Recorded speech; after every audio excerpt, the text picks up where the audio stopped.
This episode of Ticket Volume is brought to you by us, Invigate. Get service operations under control in no time. Get 1 free month of our software solution by going to try.invigate.com. Ticket Volume is delighted to bring you a recent presenter from the Support World Live HDI conference in Las Vegas, a former technical support associate for Broadart who is currently serving as IT support specialist at Penn State. Welcome to Ticket Volume, news and information for improving IT experiences. I'm your host, Matt Barron, and I chat with different leaders to share insight on service management, technology, business, and so much more. This episode is going to be more of this. I hope you're having a great day. I also hope that you leave a comment and connect with us or share our podcast with someone. Get involved and get us all improving. Now, let's begin. Welcome, Sandy Confer, to Ticket Volume. Hi, everybody. So thanks for taking some time to meet with me today. I told you on LinkedIn, and I'll repeat it here, you were a top 2 session for me at Support World Live. Absolutely phenomenal, tons of energy. It was great to hear about your experience. And you actually led 2 sessions at the conference, right? Correct. Yep. One on onboarding. Yeah. One on employee onboarding. It was a panel discussion. And the second was an individual session on how to keep your team engaged in a virtual world. Yes, and I got to see the onboarding one too. It was packed in there. I couldn't believe it actually, but this is a primary challenge. And with the remote versus hybrid versus in office, it's a big topic right now. And I remember one of the topics was, how do people get their passwords? Do you remember that? Yeah, so I know it's really a struggle. Like with some of the panelists, they were discussing how even today they really struggle with how to get these passwords without sending them through email and not non-secure methods. One method that Penn State uses, we really try to get right from the beginning. So Penn State will create your user just to apply for a job. So just to search the jobs and stuff, you have to have an account with us that will carry with you forever, no matter what. Even if you just attend a soccer camp, you have to have an account with us. And then if you apply for a job, you get that job accepted, it will transition that account from what we call a limited account into a full standard account. And they will start to provision different responsibilities and permissions on that account. Your email, your apps, everything from like the EAD, everything gets linked to that user ID. And then that carries through with you into everything Penn State you log into, including your laptop. So even though we're remote and we're shipping it out, you've created your password from the get-go. So we don't have to give you a new one, at least in the sense of getting into your basic laptop. You know, if there's any systems that are not on EAD, then you may need a specific department password, but anything that is linked to EAD would take you right in using that original username and password that you created from the get-go.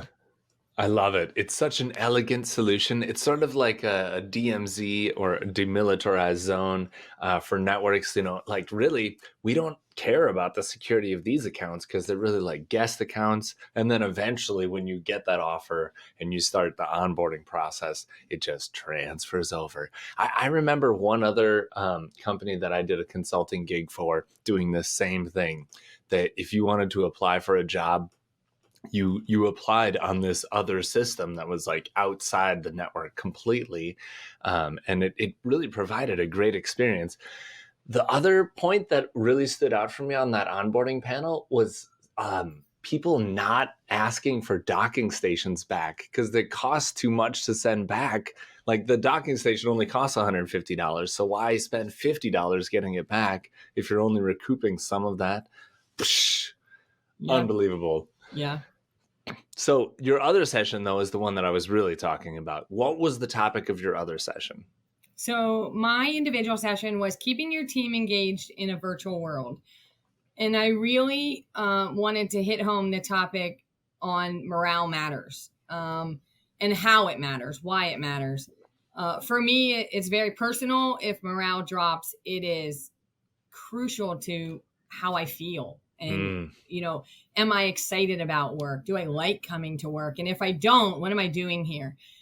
So I really wanted to get across the point that morale matters, and it can easily fall to the wayside. You don't realize it necessarily.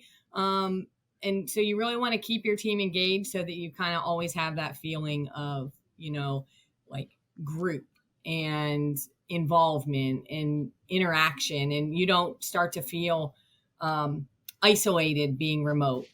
that's it. A sense of belonging. Belonging. I belong here, and when people are down, everyone gets down. Like it's contagious, right? Absolutely. And I think this is what people are talking about when they say employee experience. We don't necessarily connect the dots, but morale is really that. It's a good indicator of employee experience. Is it good or bad? Yeah. And it's crazy how you, like how quickly you can feel it. For example, Mm, I had a manager who was so involved. She just always tried to keep everybody playing games and doing fun. And she kind of got off. She took an interim position temporarily, and it was crazy how quickly you noticed that, wow, her presence wasn't there anymore. And so I kind of, being very similar to her in personality, I quickly went, oh, something's not good here. I feel it. Others probably feel it. Let me see what I can do. And that's when I really kind of started taking over some of the fun things she did and adding some new things to it, and decided to do this presentation because I wanted to just share all of the fun things that I do, because what better thing to do at work than have fun sometimes? yeah, So that was kind yeah, of what really drove me to present for the first time. yes. Which is why it's such a good topic because it's fun. It's fun. Yeah. And this is a problem that everyone has. I love topics like this because you can get into the details, the tactics of how to do this, and it doesn't have to work everywhere. But these are like ideas, and try and pivot what works for you. So when we talk about morale, I think about the stressful times, the times that are hard to get through. What are some of the key points in higher ed where stress is highest, the highest probability of morale dropping? Yeah. So for us, it would be semester start. We call that a blackout period. You're not allowed to take vacation. It is a time when we have to have all hands on deck because we are super busy. And it usually runs, typically, like we say, the Wednesday before move in to the Wednesday after the semester starts. We kind of make a blackout. This year, with some recent changes, MFA, Microsoft multi-factor authentication transition that we're doing has kind of caused a lot more. We know that this semester starts going to be, oops, I didn't log in all summer. Now what do I do? So we kind of extended our blackout a little bit longer, knowing that it's just going to be busy and a lot of people trying to log in. But that is definitely a very, very stressful time. Because it's how many students? I want to say, I think across the whole university, it's like 40,000. It's pretty Whoa. big. We have 20, and I don't want to get this wrong because I don't know my history perfectly, but I want to say we have like 23 branch campuses and some specialty campuses. Hershey Medical, Milton Hershey Medical Center is part of Penn State. So we have that. We have like some of the law, Penn State Law and Dickinson But Law. it's huge. It's huge. So it is a lot of students, and move-in is like, especially for freshmen, how do I hook up my device to, room gear? I need my PlayStation and things like that, right down to, hey, my classes aren't there yet. And so they're new, they're freshmen, they're like stressing out. They want their class to be there, but class didn't start until Monday, so sometimes they're jumping the gun, but to them it's important and they just need to hear, and so we definitely get pretty busy during that time. And you can really feel it because the phones are just, we have At our central service desk, we have about 35 to 40 full-time staff.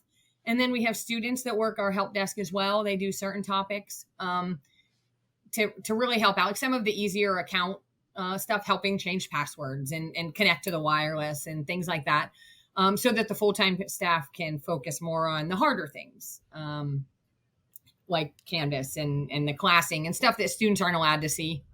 Yeah. But it's nice to have the students. They really are a big help, but it can still be super, super busy, nonstop phone calls.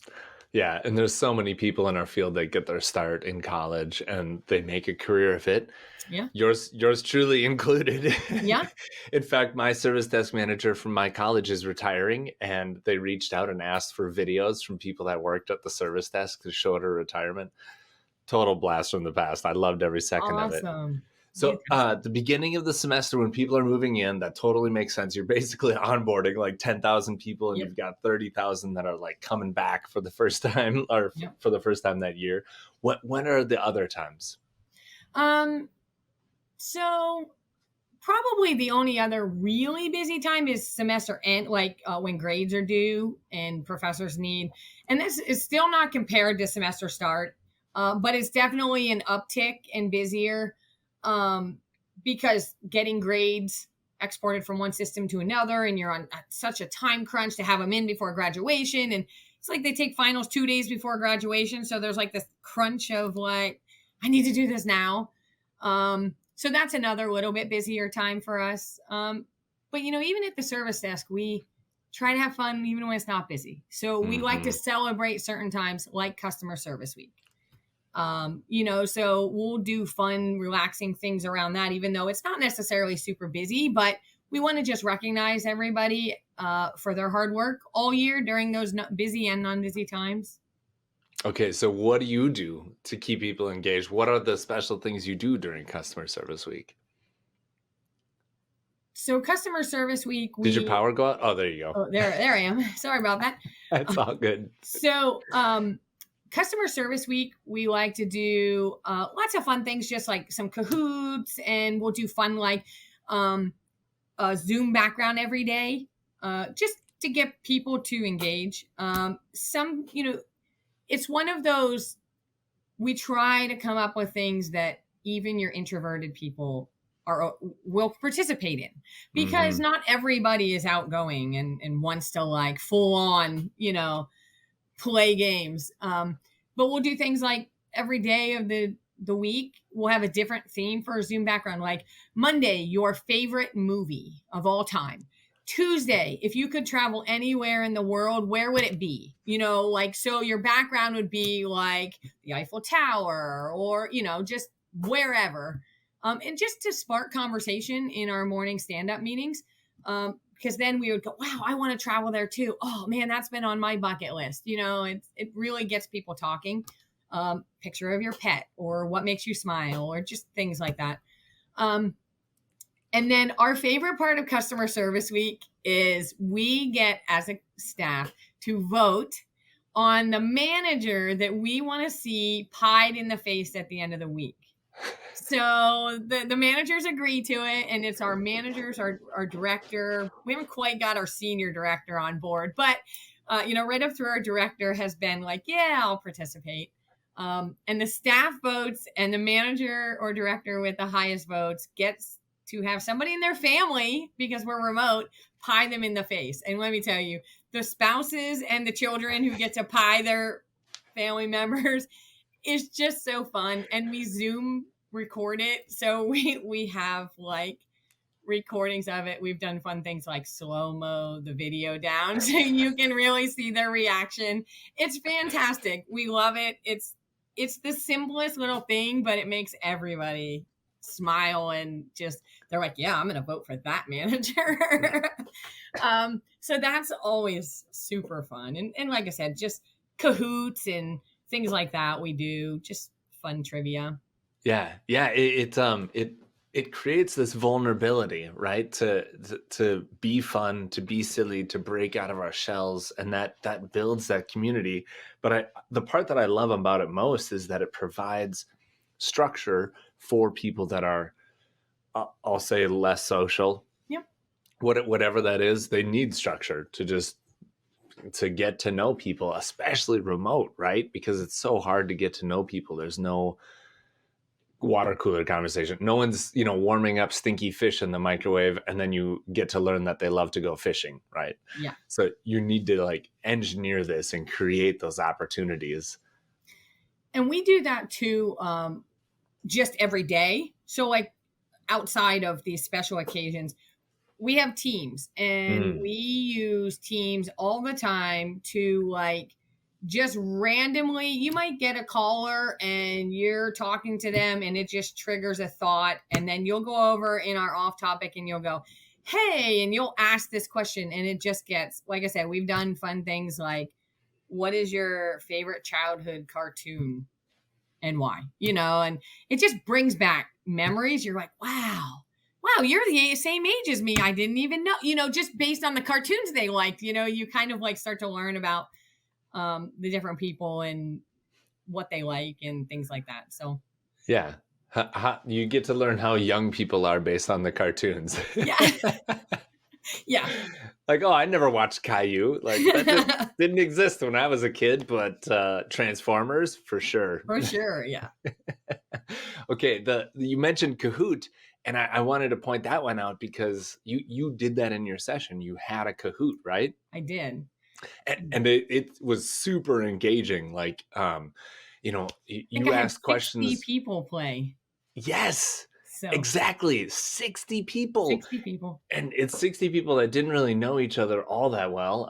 There were, of course, several people who come to conference a lot and they do know each other. But by the end, people are sort of like joking about it. Like some people are shouting out the wrong answers. Some people are shouting out the right answers. They don't realize it.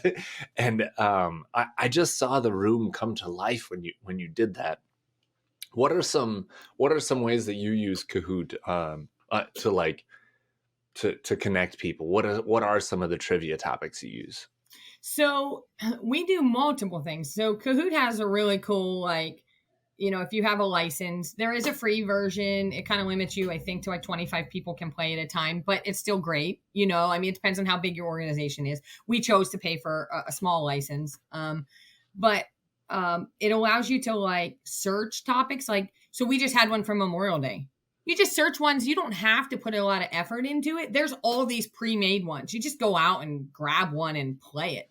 But we've also done our own kind of thing at conference. I made my Kahoot on all HDI trivia because my thought was, yes, these people aren't going to know it, but they're going to learn something. Yes. And so at Penn State, we also sometimes will, if we want to kind of in a fun way quiz to see if someone read a newsletter, we'll make a Kahoot for the next like stand up and see how many people actually read the newsletter.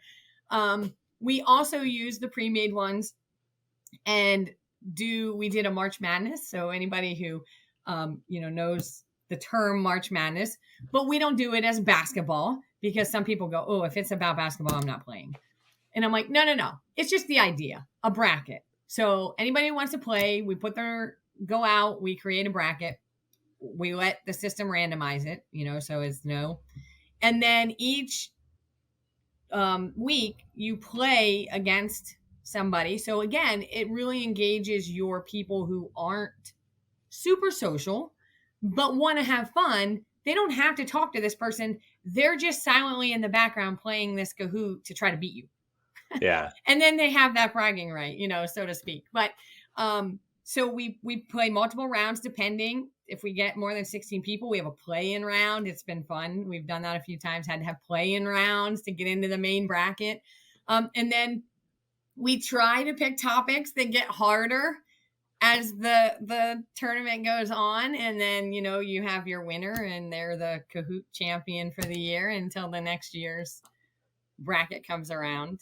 And I mean, to hear one of our most introverted coworkers say, it is so much fun, guys, you need to join next year.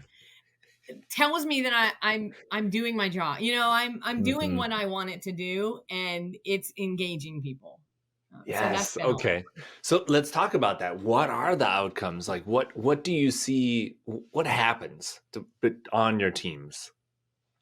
Um, I think just, a lot more social, like you see a lot more people socializing, um, and a lot more people being engaged that may not have been, or you may have noticed, them kind of like lagging a little bit, and then it's like, oh, I brought them back in because now they're chatting again. And that's Mm, sometimes when we do those teams ones, is like when you start to notice that everybody's just kind of like in their zone and not really saying anything and not really communicating much other than work stuff. It's like that's the time to throw something funny out there. Sometimes it's like a meme. We'll just create some funny little meme. And a coworker today who was having phone issues, and so he created a funny little meme about my jabber's not working again or something. And just to get people laughing. I mean, or saying, "Hey, I had that problem too." I yeah. can relate. So really, that's what we try to do. Um, and around semester start, we do semester start and Christmas holiday in general season. We do one's called at the holiday reindeer games. So it's a lot of and this can be remote, this can be hybrid, this can be we started this in person. So for Mm, those of you who are kind of back hybrid, I'll give you even some little tips that we did. We did like wrapping a Christmas present with your partner. Like, so you were on teams of like 3 or 4. You had to pick one of your team members and you each had to put a hand behind your back and you had to wrap a Christmas present, like cut the paper and tape it, and it had to be perfectly wrapped as a team, but you're each only using one hand. So that's a yeah. nice in person or even hybrid. You could easily do that hybrid. But when we transitioned to fully remote, we just found ways to like, we did a Mad Lib, if anybody knows what Mad Libs are. And, we took a Christmas song and took out words and sent it to the teams and said, I need an adjective, I need a noun, I need a whatever. And then the coworker and I who were running the games, we put the words back in, gave them their song back, which they didn't know, and said, now you have to record this as a team, and like share it with everybody, singing your crazy Christmas song. And we had some people who just absolutely like embodied the team aspect of that. Some people took 1 or 2 members and they did a little silly skit and they recorded it. This one team absolutely, like each person on the team recorded a piece, and if you ever see the commercials where they throw the ball and the next person catches it and then they throw it up and that person catches it, they did that, and they like edited the song together. It was so fun, and they used like silly voices from like Snapchat and some of those, apps that you can use, so that when they were singing it, not only were they doing this fun ball throwing thing, they were singing it in these silly little elf like voices. So Yeah. Like high lots pitched. of fun and lots of engagement. Yeah, you showed that video. That one sticks out in my mind. I remember it very well. The Yeah. passing of the ball, it Yeah. really flowed well. They definitely took some time to do They that. took some time to do that. And so that was cool because that was kind of the point. Work as a team. Don't Hmm. just do these games individually. And some of the other games will do like a scavenger hunt. And it's like you have to take a selfie with these items. And it can't be like pull up a candy cane on your computer screen. You have to legitimately have a candy cane. And so one of the rules for it to count is there has to be at least 2 people from your team in the pictures. Not 2 for each, but 2 of you had to have at least completed it. Yeah. And another, just little thing that I want to throw out there that we did when we were in person that I thought was absolutely cool. We did a food drive as one of our games. So we at Penn State have a local food pantry that our Penn State students can go to. So one of our games was get a point for every can of food you bring in or something. And so that was our way at Christmas to give back. while still having fun and engaging the teams. And it became a competition of like, who's going to bring in more canned goods? We want the most points because, then on the game, we give points for first place, second place, third place. So, it was really cool to like give back at the holidays while having fun at work and, helping others. It was really cool. Yeah, yeah, it takes time, but you need to make the time to build that culture. Yeah. And it feels like, okay, well, some people are distracted by editing a video for a little while, but it's so important to create that waste time so that people can connect on a personal level. Are there any prizes? Are there any prizes? Yeah. So I wish I would have thought of it sooner. I would have brought it with me. So our reindeer games prior to me, like actually running them, my team won like 3 years in a row. So I have a little trophy. We had made a little trophy with reindeer on it and like a red nose, and we gave this fun little trophy. And for some of the semester start games, we do simple things like 15 minutes off the phone. So we'd spin a wheel, like a prize wheel. So anybody who participated Monday, like if you participated Monday, we put your name on the wheel. On Tuesday morning, we spin. So like things like the Zoom background, there'd be a winner every day. For customer service week, there'd be a winner every day. And if you won any of the things throughout the week, your name went in a final one where the managers gave you a pizza party. Oh, nice. So, but you can do so many things without it being monetary, and it means so much. We do 15 minutes off the phone, 15-minute extra lunch break, or half a shift off the phone, leave early 15. Little things like that are like mean a ton because you're like, oh, I have a chance at a half a shift off the phones during a busy time. Like, yep, That's I'm going to huge. participate. Yeah, especially if you So get to decide when that happens. yeah. So I mean, the blackout period you can't use it, but like, the nice thing is like for the most part. And we did while I was out at HDI, I luckily was able to squeeze in before the deadline when I got back. We did like Kentucky Derby, like pick your horses, and if Oh, they, yeah. and then I won like 15 minutes leaving early, and I can pick whatever day I want to use it, which I keep forgetting about. But but that's the cool thing is, it's simple things that aren't monetary, but they can offer that still mean a ton. Yeah, exactly. And we Okay. can do like $5 Sheets gift cards and things, small little Yeah. things like that as well. But one year they actually were kind of like rotten, and on the wheel they also put no prize. They decided never to do that again because that didn't go over very well. But they'll put like spin again and stuff. But yeah, one year they're like no prize, and we're like, that's not fair. Yeah, kind of lame. Yeah. Okay, so Sandy, I shared how I got into the service desk industry. How did you get into the service desk industry?